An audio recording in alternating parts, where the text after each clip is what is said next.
Lucille's, the Round Barn, Pops, and of course the Blue Whale. They're just a few of the historic Route 66 icons attracting visitors from around the world to our state. America's Main Street stretches across 8 states with the most miles passing through Oklahoma. Take a ride with us as we look at how this highway continues to shape our communities. The first idea was to go for adventure. That adventure took this couple from Paris down the open road of Route 66. Since I was a little kid, I wanted to do the 66 road. We have the GPS, we have 2 maps, we have the internet, and we are trying to find our way. They're among a growing trend of foreign travelers driving the historic road. In fact, 30% of the 45,000 visitors to Oklahoma are from other countries. This is the real America to them. You know, this is America before we became generic. But the highway of leisure began as a highway of necessity. It put people on the move, whereas before people rarely ventured more than 20 miles from where they lived their whole life. Built in November of 1926, Route 66 connected the east to the west.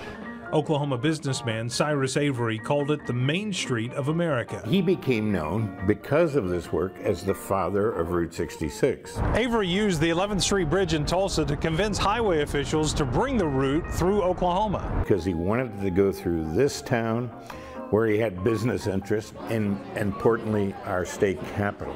Then in 1928, Oklahoman Andy Payne won an endurance race called the Bunyan Derby that helped put the highway on the map. The road was completely paved in 1937 as the trucking industry took off. By the 1950s, it became America's vacation road when diners, motels, and more gas stations popped up along the way. It's always been a commercial highway. This is about turning a buck, selling you a handful of postcards, an enchilada platter, a room for the night. Route 66 gave these small towns life until 1985, when the government decommissioned it and replaced it with 5 interstates. Now the storied roadway is making a comeback. A lot of people think the route is mostly gone, which is not true.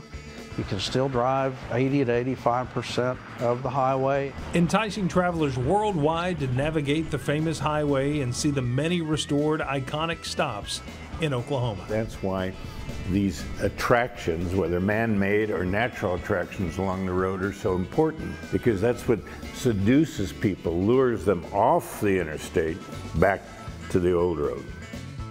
So the Coleman Theater, the Rock Cafe in Stroud, the Seba Station Motorcycle Museum, the list just goes on and on. I've had a chance to do some stories on a few of those over the years, so I'll post some of those stories on my Facebook page. Yeah, there's when I had less gray hair.